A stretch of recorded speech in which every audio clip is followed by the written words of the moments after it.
Imagine a wave so powerful, so breathtaking, that it has crashed through time and culture to captivate the world for nearly 200 years. This is the Great Wave off Kanagawa, a masterpiece by the legendary Japanese artist Katsushika Hokusai. Created in the early 19th century during Japan's Edo period, this iconic woodblock print is part of Hokusai's famous series, 36 Views of Mount Fuji. It's not just a work of art. It's a global phenomenon, celebrated for its stunning beauty, groundbreaking techniques, and layers of meaning that still resonate today. Let's dive into the story behind this incredible wave and discover why it continues to hold us in its grip. To truly appreciate the Great Wave, we need to travel back to Japan's Edo period, spanning from 1603 to 1868.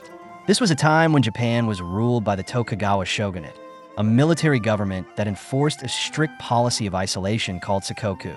Foreign contact was limited mostly to Dutch traders at the port of Nagasaki.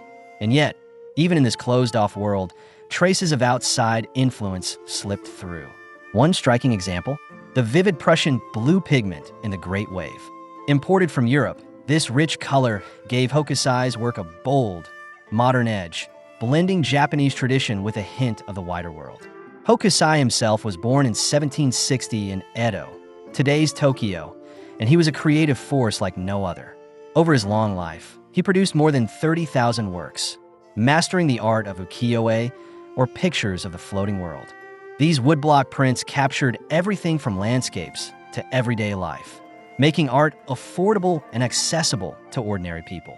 The Great Wave was one of thousands of copies churned out in its initial run.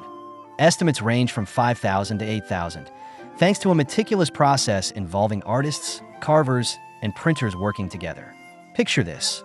Hokusai sketches the design, a carver etches it into wood, and a printer presses ink onto paper, layer by layer, color by color. It's a dance of craftsmanship that turned a single vision into a cultural treasure. Now, let's zoom in on the artwork itself. The Great Wave off Kanagawa is a scene of raw drama.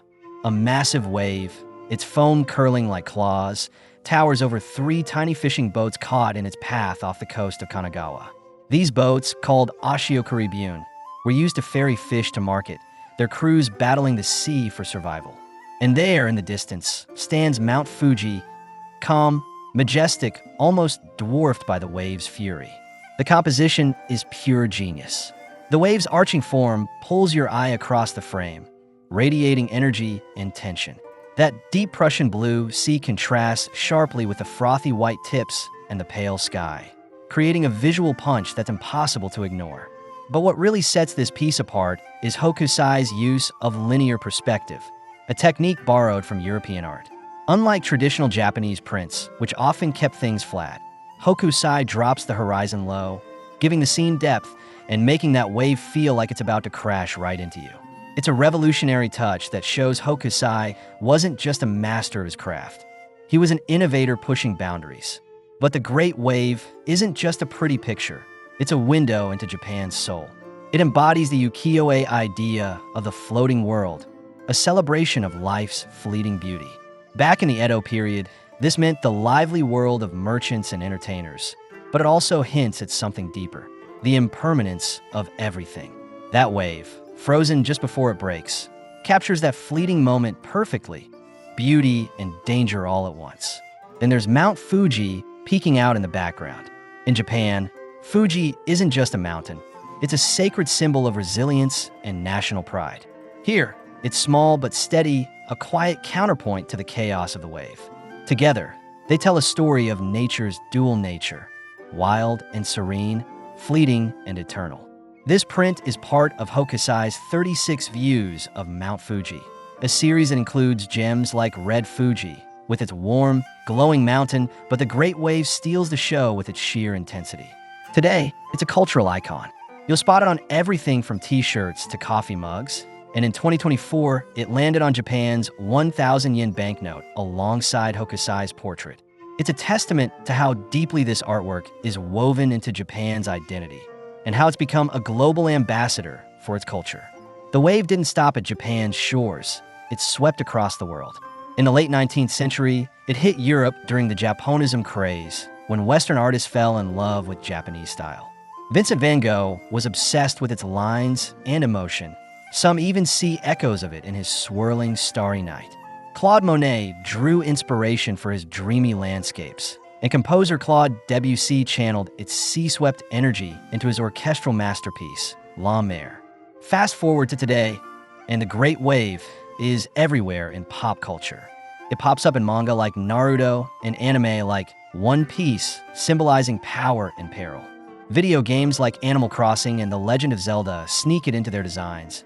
And in 2020, Japanese artist Junpei Mitsui built a jaw-dropping 3D version out of 50,000 Lego bricks. From high art to everyday life, Hokusai's wave keeps making waves. What keeps us coming back to the Great Wave is its depth of meaning. That towering wave? It's nature unleashed, beautiful, terrifying, unstoppable. The tiny boats are us, humanity, fragile, yet fighting to stay afloat. This ties into the Japanese idea of mono no aware, the bittersweet beauty of things that don't last. But Mount Fuji, steady in the distance, offers hope, a symbol of something enduring. People see all sorts of things in this print. Some call it a tale of resilience. Those fishermen facing the storm head-on. Others see humanity dwarfed by nature's might. The wave's even been read as foreign influence threatening Japan's isolation, a subtle nod to the Edo period's tensions. Whatever you see, its mystery is part of its magic, inviting everyone to find their own story in its curves. Even now, the Great Wave keeps making news. In 2024, Japan put it on the 1,000 yen banknote, cementing its status as a national treasure. Museums like the British Museum and Paris's Musée Guémet showcase it, drawing crowds eager to see it up close. And here's a twist. Scientists say that wave isn't a tsunami, but a rogue wave, a rare, sudden monster of the sea. It's a detail that proves Hokusai wasn't just an artist. He was a sharp observer of the world around him. Ready for some fun tidbits? First, Hokusai signed this print Hokusai Aratame Aitsu, meaning Hokusai, changing to Aitsu. He switched names often, believing it sparked fresh creativity. Second, that wave inspired German poet Rainer Maria Rilke to write Der Berg, a poem about nature's grandeur. And third, despite what you might think, it's not a tsunami. It's a rogue wave, a detail that adds a thrilling edge to the scene. Around the world, people see the Great Wave through different lenses. In Japan, it's Kanagawa Okinami-yura, a pinnacle of ukiyo-e art. Chinese scholars liken it to their own landscape traditions, intrigued by its Western flair. English speakers often focus on its bold techniques and global reach. Together, these views paint a fuller picture of its universal appeal. From a woodblock print in Edo, Japan, to a global icon, the Great Wave off Kanagawa has ridden the tides of time. Its stunning visuals, daring innovations, and endless meanings make it a masterpiece for the ages. Whether it's nature's power, human spirit, or artistic brilliance that draws you in, Hokusai's wave keeps crashing into our hearts. As we gaze at it, we're reminded, art has the power to connect us all across centuries and continents.